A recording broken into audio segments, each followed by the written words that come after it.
Hello, hello, hello. Today's tank review, we have a tank called the Kpfw is it Panzerwagen Kv1, something like that? It's a Panzerkampfwagen Kv1. It's essentially a Kv1 that was captured by the German. So you have a German gun, but you have a Russian sort of hull and turret, but you have a German cupola, as you can see. It sticks out. It pretty much sticks out, the cupola. But before we do that, if you scroll down in the description down below, we are running something called the Santa's Helper here on the Wall of Tanks, and it's basically you can help out me or any other community contributor out there to reach certain milestones. And when we reach certain milestones, when you have signed up with the code, you get various goodies, like chances to get premium tanks, I don't know what else, I think it's a 2D style as well, and various other sort of rewards as well. I think it boosters and, you know, but it's the premium tanks and the 2D style that is the most interesting though. But anyway, let's talk about the Panzerwagen Kv1. This thing is basically a Kv1 except for the gun, and oh god, the replay is doing this again. Oh my god. Alright, I had this in my last little review as well. But okay, I was not prepared for this when I first load up the video. So let's just try and be professional here. And try to talk about the tank and ignoring the god-awful tank outlines. Okay, so this gun, like, the top gun on the Kv1 is a 160 Alpha. This one is 110. They roughly have the same pen as the same top guns of both tanks. But you have a kind of a fast reload here, which is unanimous almost with all the lower tier tanks. This tank is roughly a 3 seconds reload. So you can really keep up this shooting very easily, and it's so often when it comes down to the lower tiers, it's just about these DPM fights. The higher tier you go, the lower value all those DPM fights have. But let's talk about the gun. You have 110 damage. The pen is 115. I got a little bit tricked there. With the 790 shell velocity on the AP, which is okay. It works in the tier 5, I think, the 790.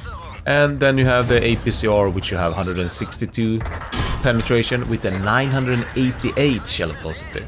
So you can really, you know, catch up enemies with that one. Then you have HE with 175 alpha, 38 pen, and 790 shell velocity. As you probably have spotted, the equipment I have is a binoculars, because you can actually get full view range with this tank, like I will demonstrate right here. There we go, full view range with the Kv1. You don't really get that on the other Kv1 if you don't do like specific equipments, I think. If I remember correctly, I know the Kv1 when I marked it, I did not use the binos on it. I started with it, but I removed it because I felt the other things was better with it. And this tank is, you know, top speed 34, reverse speed 10, so it's not the quickest. You don't move around quick. The dispersion is actually really good on this tank. I have it down to 0.33, 32, something around there. And we have taken a lot of punishment here without getting punned. And this is like the typical Kv1 game, I would say. Not the typical, but this is the kind of Kv1 game you want to have. You want to be this beefy heavy when you come in here into tier 5 games. And you just go around and shooting. But what this tank does better than the Kv1, Kv1 is a tank that almost everyone has played. That it allows you to kind of react to sniping and react to kind of moving around a lot. Because the turret moves relatively quick. You have very good dispersion. The aim time is 2.4 seconds, so it's not too bad. I'm talking about base stats here. So you kind of aim fast, and you can see since you're moving slowly. I'm going straight forward here, and you can see how the gun, how like just moderately fine the gun is. It doesn't bloom out too much. It's easy to react to enemies when they're right in front of you like this, obviously. This 14 TP is not having the best of time. Oh, we just managed to hit that one. And there we have it. 14 TP down. And the tank has good gun depression as well. -10 and +20 on the gun elevation. But that was the first little game. I think we hop over to the next one.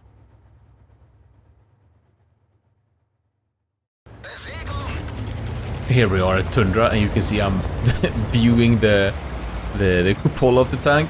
Oh, the turret snaps around, like always. And I can already see here that my whole team is trying to go for the 1-2 line, so I'm saying, you know what? I'm just gonna go the K line, the K0 line, to kind of hold out and kind of... Because I really noticed on my first game day, which was the previous game, this is my second ever game in the tank, then I noticed that this tank gun, the gun on this tank seems very good for sniping at such a kind of long distance. I mean, it's not very good, but I mean, it's surprisingly well for a heavy on this tier. I think it's only like T1 heavy that might be better at sniping, perhaps. That tank is really good as well, but the Panzer Kv1 here has a same hull armor, has a 75 on the front, 75 on the side, and 70 in the back. It's very equal armor around the hull. The turret armor is 110 all around, so it doesn't matter where you point this turret, you're gonna have 110 armor. But I would say you try to point your gun towards the enemy. And here we're already witnessing some lower tier chaos. That's the both beauty and the bad thing about the lower tiers when they're tier 5. People are very chaotic in their movements. They're deciding, you know what? Even though there's been 2 devs in front of me and my Kv1S, I'm still gonna try to push out and kill this SU-222. And he's getting punished for it pretty severely. And this tank is gonna be kind of fine when you're playing it for a long time, because when you're playing a Kv1 and you get stuck in when you're in low tier, and you know there are lots of tier 7s around, and you don't know what to do, so you're like, alright, I'm gonna try and snipe, but everyone knows the Kv1 gun is so unreliable with sniping. This tank is gonna make it feel fine when you're gonna go into those sort of positions or locations where you have kind of, situation locations where you have to sit back and snipe and, you know, take your time. And here we have VK being a little bit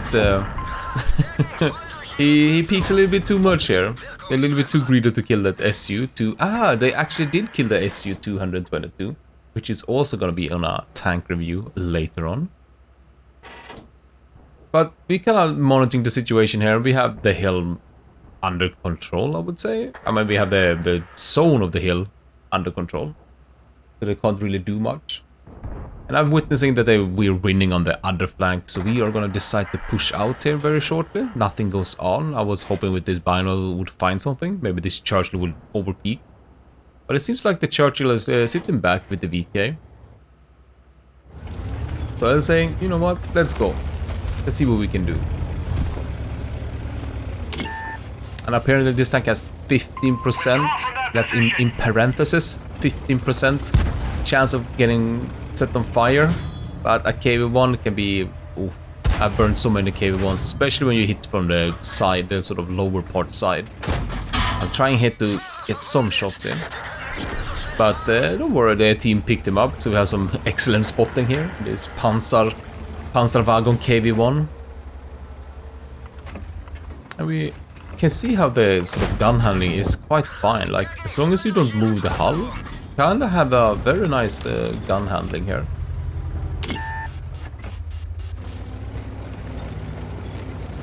Trying to sort of stay a little bit away so I don't get sniped from... Oh, there's the Churchill. Churchill's decided, you know what? I'm not gonna wait for you. I'm just gonna go at you. Oh, buddy. Oh, buddy.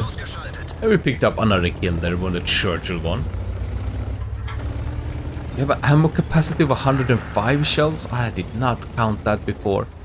My god. I mean, I guess that's why you have 10 HE shells for some moment. Whenever you're gonna need a lot of HE shells, it can be good. And it's kind of fun that that this tank has 105 shells, and then you see other tanks with barely 30, or barely 30 shells, or at 30. such a bad mechanic to have. When you allow sort of so many tanks to have so low amount of shells. And the gun is a 7.5 centimeter gun, so one of those Tier 5.6 guns on the German tech tree. And I'm actually very surprised how fine this tank feels. I'm having quite of a good time with the Kv1. It feels like kind of nice. And it's here to pick up the last little few kills here. I thought I'd show this type of game because it's a kind of a, I would say not a common game, but it's a game you're gonna have when you're in the bottom tiering. And that's it. Let's hop over to the garage to go over some more of the details of this tank. Welcome back to the cozy township here, who has not been decorating. Oh man, that's very bad, isn't it? You gotta decorate your garage here. But we're not here to watch my garage background, we're here to watch this fantastic little Tier 5 tank. Maybe not so fantastic, but it's a Kv1, it does the deal. It's a little bit of a different Kv1.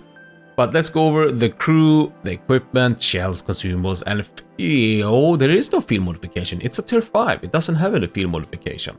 So, but the crew that I picked just my mouse crew. I thought it was kind of simple. It was laying around. I might as well try to get it up to the 5th skill. But for the commander, we get 6 cents for free. So it's awesome. But Brothers in Arms, Repair, Recon, Firefighting. And the last one, you can probably pick whatever. You can even pick Camo if you're using this mouse crew for anywhere else. I think Camo kind of can work in the lower tiers as well. Because you can sort of hide out the place, and this tank gonna be able to snipe when it's in, like I talked about, in the when you're bottom tiering. Then the camo will actually come into effect. I have just picked Jack of all trades because, well, I don't know actually why I picked Jack of all trades. It's one of the sort of things that has faded out because we have renewable first aid kits, so it's kind of not that good. But the gunner, we have Brothers in Arms, Repair, Snapshot, Armorer, and Firefighting. Armorer, I think I have it because of the mouse, because of a weak spot next to the gun, so you might as well, you know, not have to waste a repair kit on the gun there. But you could probably switch out the Armorer here for camouflage again. Am I really suggesting camouflage on a Kv1? I mean, to be honest, you will get up that concealment up to 16, and you will use if you use the binos, you do have the full view range. But for the driver here, I think it's legitimately correct. This is Brothers in Arms, Repair, Clutch Braking, Smooth Ride, and Off-Road Driving. All 5 of those are super important, especially for the KVs. They are very bad when it comes to traverse speeding. Turning the tank, per se. The radio operator, well, Brothers in Arms, Repair, Situational Awareness, Firefighting, and Concealment. Pretty much straightforward. You don't need anything else on the radio operator. For the loader, I will pick Brothers in Arms, Safe Stowage, Repair, Intuition, Firefighting. Adrenaline Rush I have for this tank because I probably picked... I did pick the wrong loader for it. The other mouse loader has the Safe Stowage, so I guess I'll switch them later on. For the equipment, I like the rammer, IRM, and binos on this. Binos for the full view range, IRM, or rotation mechanism. It's kind of nice when it comes to the turret handling, and a little bit helps with the gun dispersion on the movement. It's and the rammer just to kind of push down the DPM a little bit more, because you're gonna with the low alpha you're gonna need this fast fire gun. A lot of times I like to skip the rammer on a tank that has below 4 seconds reload and pick like a ventilation, or I pick improved hardening, turbo as well. So if I would skip something, I would skip probably the rammer on this tank and pick anything on my fancy. I know I would pick one of these two actually, if I were to pick something else. But I know we're gonna come into a lot of DPM duels or and such on the battlefield, and that's when the rammer is gonna kick in for a tank like this.